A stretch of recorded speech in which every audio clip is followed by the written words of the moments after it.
Hi, Krishna devotees. So happy and privileged to be in your association. Thank you so much. Today we want to glorify Srila Bhakti Siddhanta Saraswati Thakura by hearing about a few of his teachings or instructions and getting inspired by that. So I'll start off with pranam mantras. Nama Om Vishnu Vidaya Krishna Preshtaya Bhutale Srimate Bhaktivedanta Swaminiti Namine Namaste Saraswati Devi Gauravani Pracharine Nirvishesha Shanyavadi Paschatideshatarine Nama Om Vishnu Vidaya Krishna Preshtaya Bhutale Srimate Bhakti Siddhanta Saraswati Namine Shri Varshavanavi Devi Daitai Kripabdaye Krishna Sambandha Vijnana Daini Prabhave Namaha Madhuryo Chwala Prematya Shri Upanuga Bhaktida Shri Gora Karana Shakti Vigrahaya Namostute Namaste Gauravani Shri Murtaye Dinatarine Rupanuga Virutaha Siddhanta Dvantaharine. So the translation for Srila Bhaktisiddhanta Saraswati's Pranati. I offer my respectful obeisances unto His Divine Grace, Srila Bhaktisiddhanta Saraswati Thakur Prabhupada, who is very dear to Lord Krishna on this earth, having taken shelter at His lotus feet. I offer my respectful obeisances to Sri Varshabhanavi Devi Daita Das, another name for Srila Bhaktisiddhanta Saraswati, who is favored by Srimati Radharani, and who is the ocean of transcendental mercy and the deliverer of the science of Krishna. I offer my respectful obeisances unto you, the personified energy of Sri Chaitanya Mercy, who delivered devotional service enriched with conjugal love of Radha and Krishna, coming exactly in the line of the revelation of Srila Rupa Goswami. I offer my respectful obeisances unto you, who are the personified teachings of Lord Chaitanya. You are the deliverer of the fallen souls. You do not tolerate any statement against the teachings of devotional service enunciated by Srila Rupa Goswami. Shri Krishna Chaitanya Prabhu Nityananda Advaita Gadadhar Shivasari Gaura Bhaktivinda Hare Krishna Krishna Krishna Hare Hare Hare Rama, Rama Rama, Hare Hare. Om Jnana Timirandasya, Jnanjana Shalakaya, Chakshurmilitam Jena, Tasmai Shri Gurave Namaha, Shri Chaitanya Manobishtam, Stapitam Jena Bhutale, Swayam Rupa Karamaya, Garati Swaparantikam. So I'd like to humbly beg the blessings and mercy of their lordships and our Parampara, Srila Bhaktisiddhanta Saraswati Thakur, Srila Prabhupada, and all the devotees to speak something Krishna conscious. So yesterday in Denver, we celebrated the appearance of Srila Prabhupada's guru, Srila Bhaktisiddhanta Saraswati Thakur, who appeared on February 6th in 1874 in Puri. So many devotees have heard different aspects of his life. And so it's always nice to hear about the teachings and instructions from the different acharyas to help us in our everyday Krishna conscious life. So one thing that Bhakti Siddhanta Saraswati Thakur was very much promoting in his teachings was that everything is dependent upon the will of Krishna. So he came to understand this instruction and teaching very well. And so many examples are there in his life. For example, he was, after he had taken a vow to chant a billion names of the Lord, and took almost 10 years to do that, he was thinking, wow, what to do, how to spread Krishna consciousness, because he had a vision where the Panchatattva and the Parampara, the different acharyas, the Goswamis, his father, Bhaktivinoda Thakur, and his guru, Gorkishore Das Babaji Maharaj, all appeared to him. And as a big Sankirtan party, and they were asking, when is it that you're going to start preaching? You're here chanting for 10 years almost, uh, taking your vow. So when will you start this preaching? And Srila Bhaktisiddhanta was replying how I don't have any resources, I don't have any men, I don't have any facilities. And so they were saying, don't worry, everything will come. In other words, everything is dependent on Krishna's will, and we will bless you that everything will come just by this preaching. So another very important instruction and teaching is that he was told about his mission, of course, by his father, Bhaktivinoda Thakur, and his guru. And so he held very dear the teaching of Rupa and Raghunath Goswamis. So Srila Bhaktisiddhanta would always emphasize, preach the teachings of Rupa and Raghunath with all your energy and resources. When you have something, he said, utilize it to serve and push on this mission. And he instructed that our ultimate goal is to become the dust at the feet of Rupa and Raghunath Goswamis. So, in that way, after he completed his vow of chanting a billion names, he was encouraged by all these great personalities in his vision to take up this preaching mission full force. They said, this is what you were sent to this earth for. You were sent here to do this preaching mission. So now it's a time, kind of like no more chanting.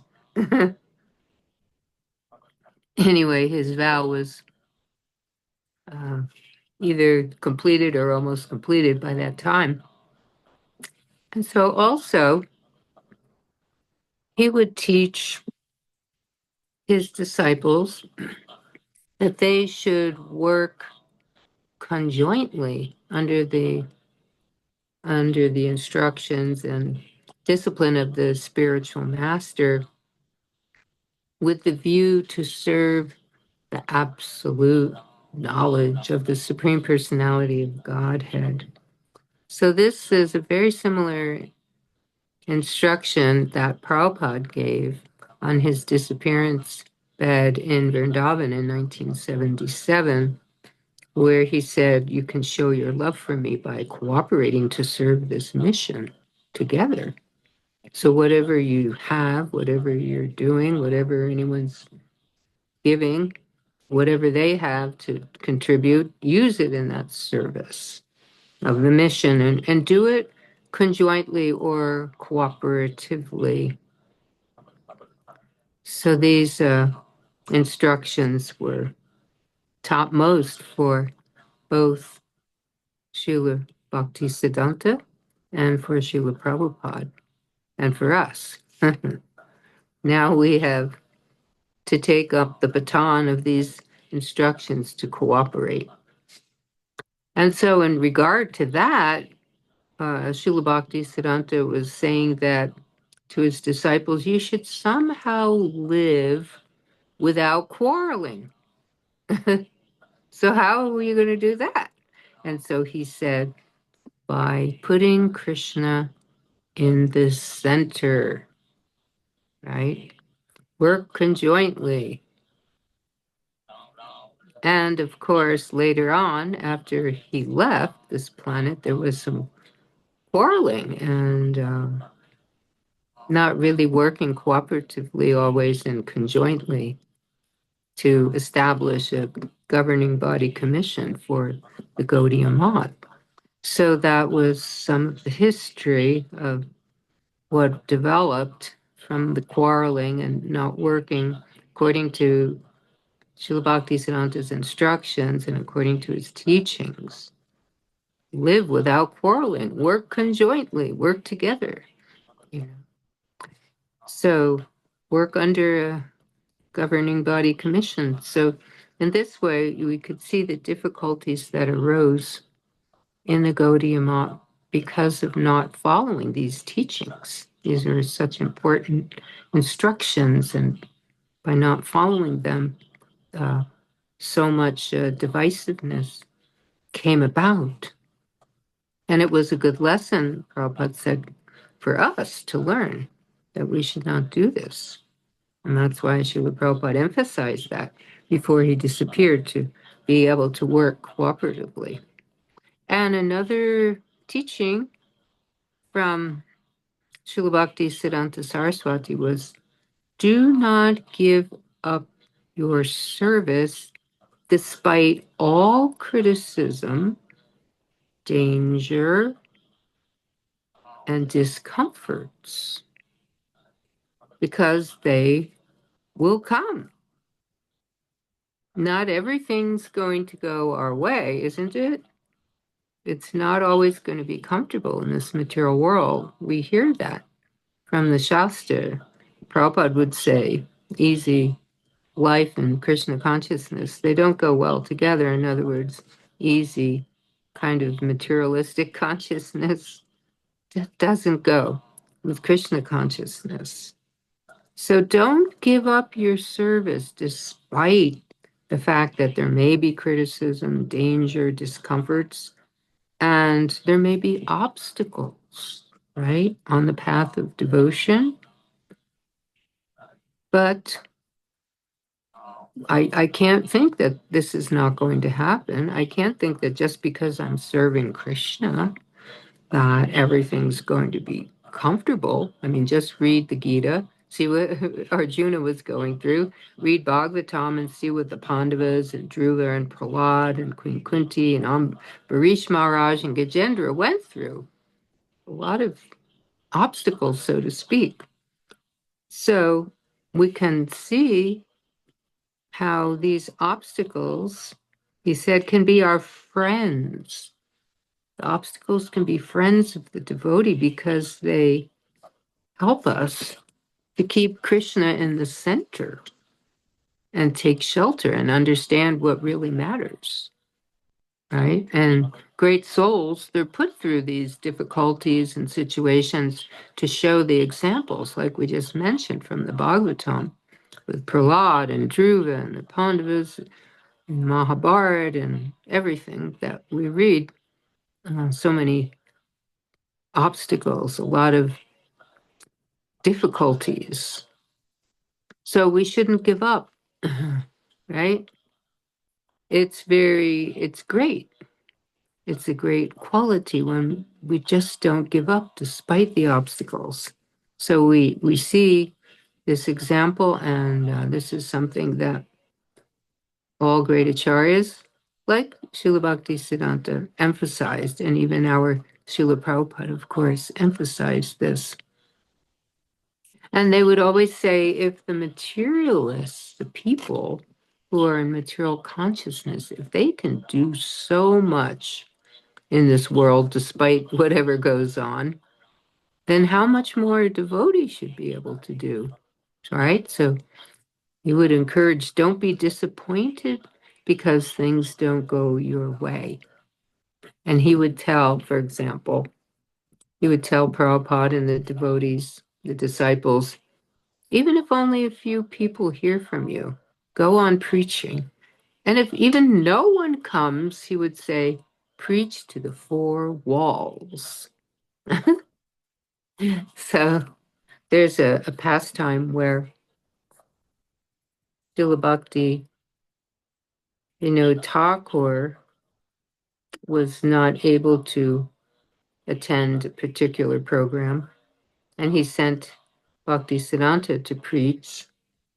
And one time when he did that, and he returned to his father, Bhaktivinoda Thakur inquired from Bimal Prasad, that's the childhood name of Srila Bhakti Siddhanta, who was also called Siddhanta Saraswati. And when he was initiated, Shivar Shavana Vidaita Das. So he, Bimal Prasad, went and he preached, gave it his all, and he would preach like a lion, right? We would hear he was like a lion guru. So his father said, how many people were there? And Srila Bhaktisiddhanta said, two. And Srila Bhaktivinoda said, two? How was that? And then Srila Bhaktisiddhanta said, well, initially there were about 1,000 people, but I just kept hammering these points home, what we shouldn't be doing. And, he's preaching like a lion. And by the time he was done with his lecture, he said there were only two people left who could handle what he had to say. So that's why he told his father there were only two there, as everybody else got up and left. But see, he did not hold back, not anything. He just, to those people, gave them the full-on absolute truth. And despite the fact that people weren't willing to really take it up, and there were only two people left, so still, right, we still go on. We don't give up. And it is an obstacle to, in a sense, you could say, and to be preaching in Kali Yuga. But the devotees just think of the obstacles as opportunities, right? They think, wow, this age of Kali is really beneficial because we have this wonderful method of chanting the holy names. And even though people are in such a degraded state, they can actually benefit. So even these obstacles in Kali Yuga are great friends to the devotees because the preaching can take a course of very simple method, right? Chant the holy names, take prasad, take a book. So another teaching, all the time teaching from Srila Bhaktisiddhanta was always chant and hear the names of the Supreme Personality of Godhead. And don't give up this chanting despite pressures. It's the most important thing in our life. So then he was remembering Lord Chaitanya's Shikshastakam prayers and preaching, have patience and forbearance like a tree, and humbleness like the straw, the grass, and be patient, tolerant, forgiving, forbearing, honor others, and don't demand anything for ourselves. Don't demand any respect for ourselves. Give all respect to others. And in this way, we will be able to get the blessings of Lord Chaitanya to follow these instructions, because we're hearing from the acharyas like Srila Bhakti Siddhanta, and we're taking up these instructions. And at one time, Prabhupada was speaking, our Prabhupada, he was in a very humble mood, taking up this mood of Trinadapi Suniche Na in the chanting of the holy names. And in a very, very humble mood, our Srila Prabhupada was saying about his mission, he's saying, I'm not doing anything. you're doing everything. And so this was Prabhupada's very humble way of expressing gratitude to his followers. And then he asked the devotees, please carry on the mission of my Guru Maharaj, Srila Bhakti Siddhanta Saraswati Thakur. Carry on his mission, please. And Prabhupada was crying when he was speaking like this. He was pleading with his disciples to carry on Srila Bhakti Siddhanta's mission, which was the mission of his father, Srila Bhakti Siddhanta's father, Bhaktivinoda Thakur. And it was the mission, of course, of the Panchatattva and Sri Chaitanya Mahaprabhu to accept the matchless gift of bhakti and share it with others. And he explained how this is actually the greatest need in the world today, to have compassion on others and ask them to chant. So these acharyas like Srila Bhakti Siddhanta, they're begging us, Srila Prabhupada, begging us, according to our capacity, to hear and chant and work together. Why? Because they want to give to the world. Give to the world this process, because in the world, there's so much suffering. So we can see that this teaching or instruction of Srila Bhakti Siddhanta about always chanting was taken up, as we've mentioned, when he took a vow in around 1905 to chant 1,000,000,000 names of the Lord, which he did for almost 10 years in a little kutir, a little grass hut. And so he, despite the austerities of being in a little hut and just chanting all day and just having one meal, little rice once a day, so that he could do his 300,000 names a day, and then eventually have 1,000,000,000 names by the end of completing his vrata, his vow. So this took a lot of patience, forbearance, a lot of putting this Tamnadapi Suniche Na verse into action, as he did this for almost 10 years. And he did this to be empowered and get the Shakti, the empowerment to preach the message of Rupa and Raghunath all over the world. So he, Srila Bhakti Siddhanta, he said, don't give up despite anything, this chanting. And you would think that, if you had taken such a vow and for day after day, for almost 10 years, you had to just sit in a hut and all day long just chant. And when it rained, put up your umbrella because the rain's coming through the grass hut roof. And then when it was Chaturmasya,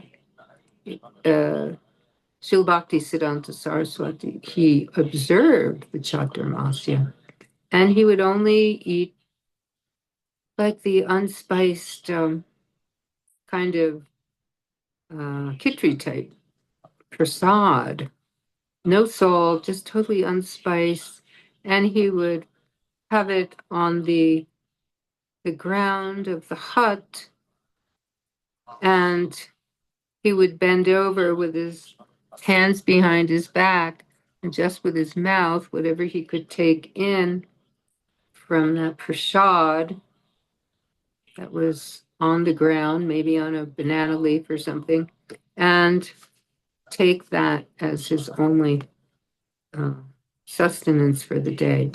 So you can see how he himself carried out this teaching of always chanting Trinadapisaniche, constantly chanting by undergoing this vow.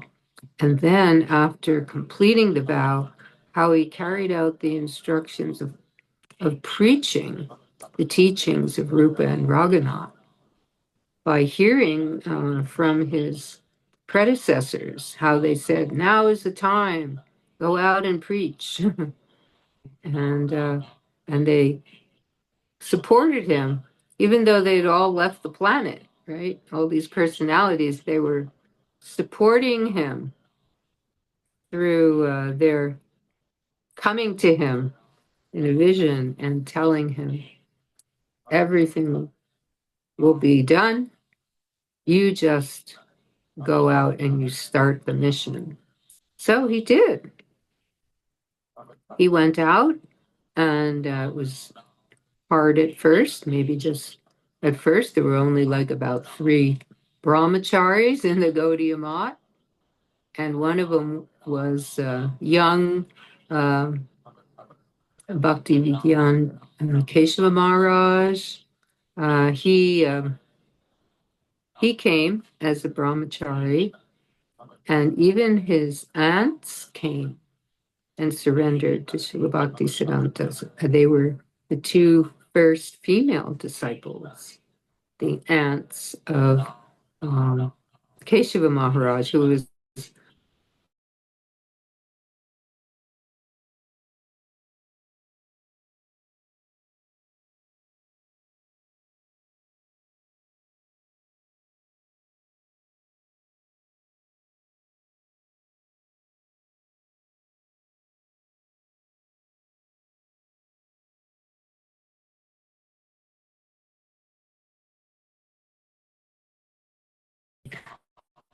they're saying that's how he began. And it was wonderful how, by the blessings of the previous acharyas, they sent so many wonderful devotees to come to the mission of Srila Bhakti Siddhanta, so that eventually 64 mats, the Gaudiya mats, were established, and the preaching was going on, and Srila Bhakti Siddhanta was utilizing the printing press.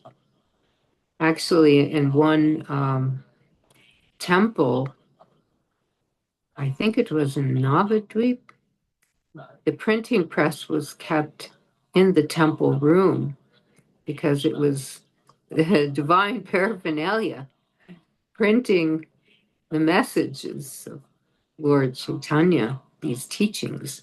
So the instructions and teachings of Srila Bhakti Siddhanta were going now farther and wider with the Brihat Mridanga. He explained that this printing press will help the teachings to go all over the world eventually. And it's the Brihat Mridanga, the greater Mridanga, because of how this sound vibration, this literary incarnations and sound vibration of the Lord can go everywhere. So he was very committed to that. In fact, he learned a lot about all of this from Bhaktivinoda Thakur, because when Bimal Prasad, Srila Bhakti Siddhanta, when he was young, he would help his father with proofreading, with editing. He was only like a preteen, probably like about 11 years old, and he was helping his father to um, proofread and edit books, about 100 books Srila Bhakti Vinod Thakur had, and Bimal Prasad had read them all. Those were his favorite books.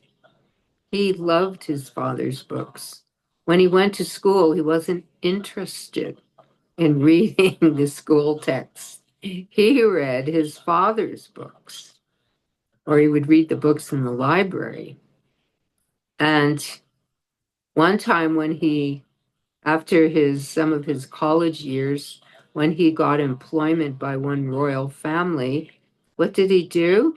He read all the books of appropriate interest in the library of the royal family that he was employed by. So he was the walking encyclopedia. Shrutidar, whatever he read, he would remember. Even sometimes 50 years later, he would quote from something he had researched 50 years earlier. So it was quite amazing for his disciples to see this mood of their guru. And such a humble mood, despite being lion guru. We're hearing here how much Srila Bhakti Siddhanta is emphasizing Trinada Pisinichena, this humble mood. Be like the tree and the straw on the street. Be like that. And so one example of that was when in the garden of the temple of the Mott, there was a jackfruit tree, and they were utilizing the jackfruits for the deity offerings. And then the disciples were noticing, pujaris were noticing that the ripened jackfruits that were on the tree the day before weren't on the tree in the morning. What happened to the jackfruits? They were there the day before, and pujaris came to get them for the offerings for the deities. Not there. Now this is going on repeatedly. What's happening? They're thinking, must be someone who's um, stealing, right? So they had a watch. Some of the pujaris and disciples, they would stay up all night to watch, but no one came. And the reason nobody came was the thief was a little clever. He thought they're going to be, looking for me all night because it seems like there's some hubbub there and they're on to me. So I'll come in the day. They're going to stay up all night. They're going to be tired. They'll take rest during the day. And I'll come when they're taking rest and I'll steal instead of at night. I'll trick them. So that's what he did. But there was one clever disciple of Srila Bhakti Siddhanta who thought, this thief thinks we're all sleeping now, but I'm not. I'm going to go and watch at a distance and see what happens. He goes and he watches and he sees, there's someone stealing. So he goes and he yells, thief, thief. And so they all come running and they grab him and they take him to Srila Bhakti Siddhanta. Here he is. Here's the thief. And so Srila Bhakti Siddhanta said, so, you know, what is your name? Where are you from? Do you live alone? And, he lived with family. He was having to take care of an extended family. And he said, why do you steal?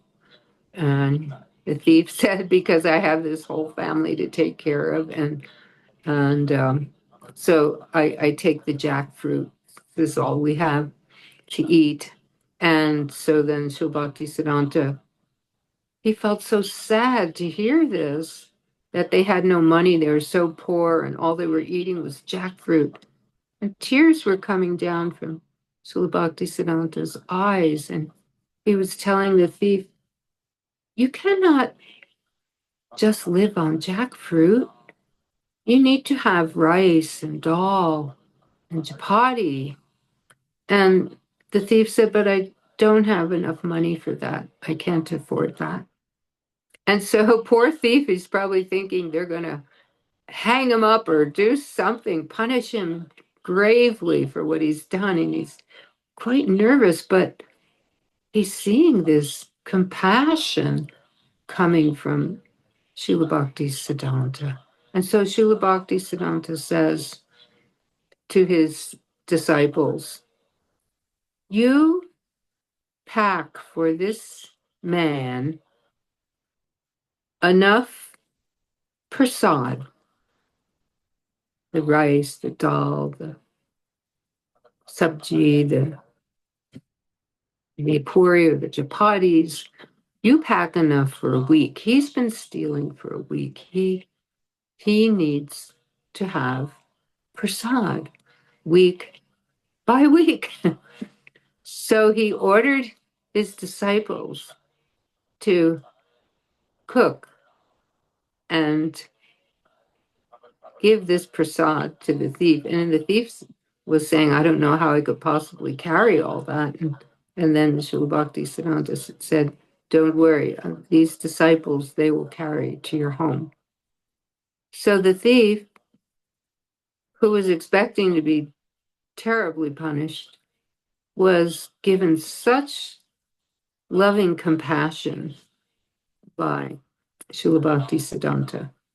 And so the disciples of Srila Bhakti Siddhanta, they realized, they're thinking, this thief needs to be punished very severely.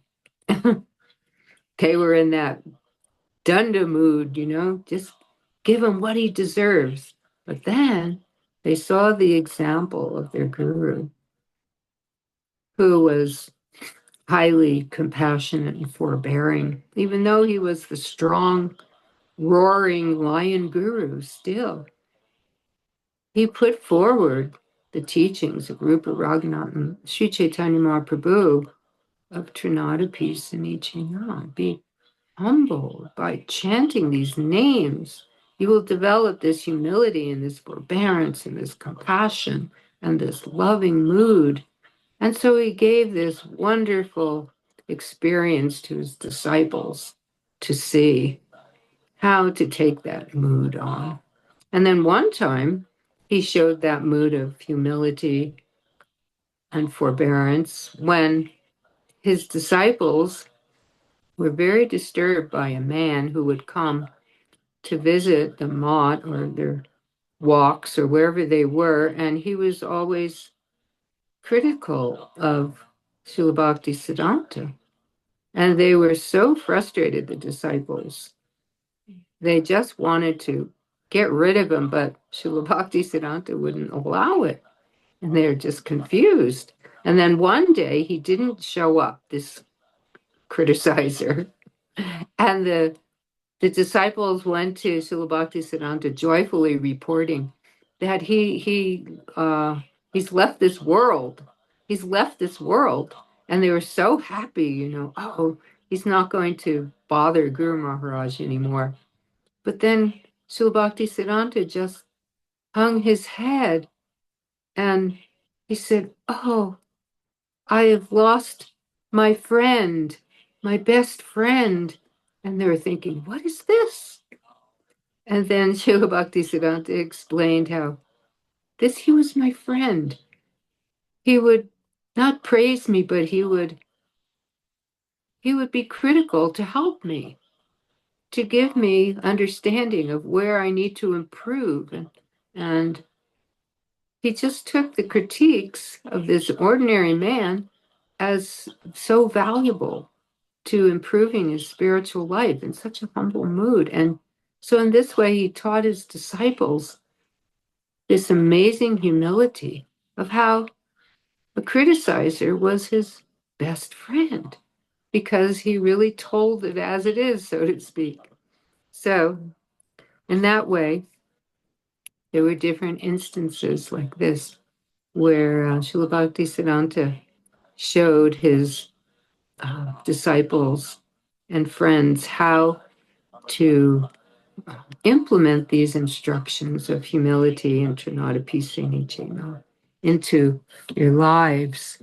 So I can stop here if anyone wants to add any reflections or any stories of Srila Bhakti Siddhanta or any questions or whatever you would like.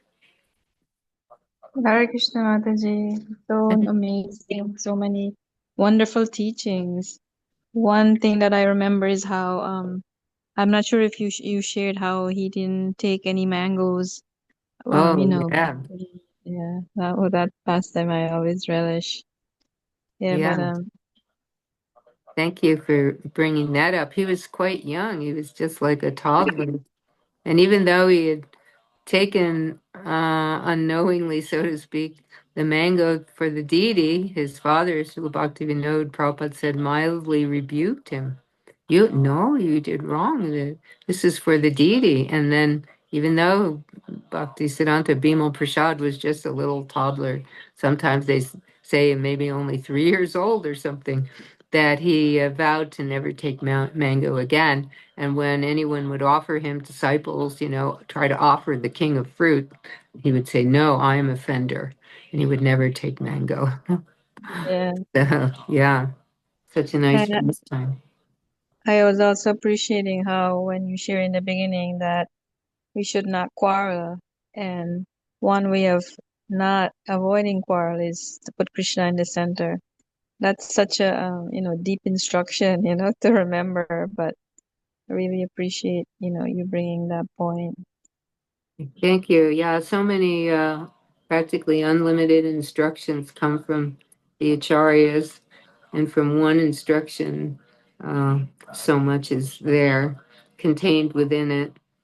So just we're touching the surface of it all. Yeah, thank you so much. Really appreciate your association. I don't know if anyone has anything else, but one thing, Rukmini Priya Devi, I can. I can go on in March, either on the 4th, the 11th, or the 18th. Those are the Tuesdays.